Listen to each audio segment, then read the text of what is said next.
Welcome back to the adventure. Today we're talking about a conspiracy theory that Windows Vista was designed to be slow. Any user that purchased a low to mid-end system preloaded with Windows Vista found the system performance to be exceptionally slow. The issue was significant enough that some manufacturers offered a migration option to Windows XP. So why was Windows Vista so slow? Was Windows Vista so advanced that computers of the time could not run it at an acceptable speed? Or is it simply software bloat? Perhaps the reason is something more intentional. For proper context, we will need to look back to Windows XP. XP was supposed to mean experience. The operating system was intended to be a continuously updated platform, much like what we are seeing with Windows 10 today, which Microsoft has called the last version of Windows. Windows XP was getting service packs, however, it wasn't changing in a way that warranted a faster processor or more memory. As the operating system was going to be supported long-term, technology caught up with the maximum Windows XP could support. There was no incentive to buy multi-core processors or more than 4 gigs of RAM, because Windows XP could not use it. Development for Windows Vista, then known as Longhorn, is generally regarded to have been problematic. Longhorn was originally going to be released in 2003 and was planned to be a minor release. The story goes, Microsoft used a naming convention that followed the intended roadmap for Windows. In British Columbia, Canada, there are 2 large mountains, Whistler and Blackcomb. Longhorn is a bar and grill located in between the 2 mountains.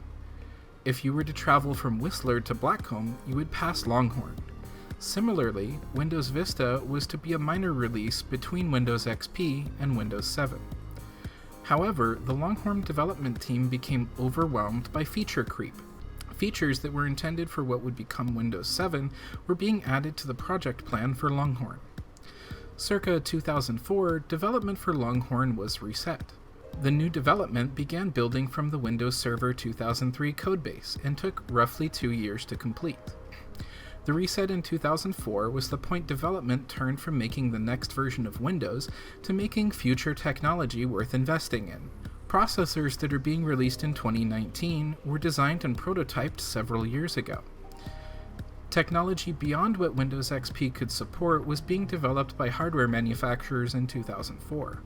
This would explain why Microsoft spent 3 years developing an operating system with ambitious and innovative features, then spending 2 years developing what is now Windows Vista.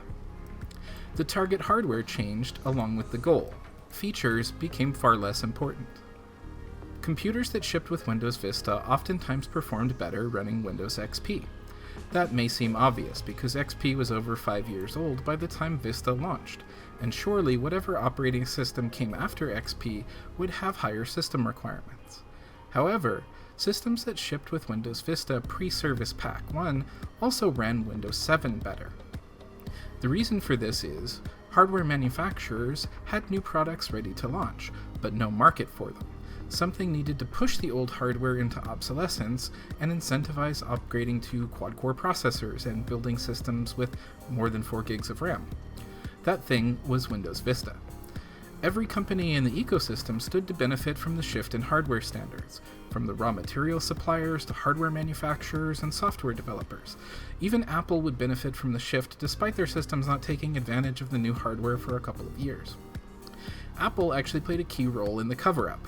They provided the distraction.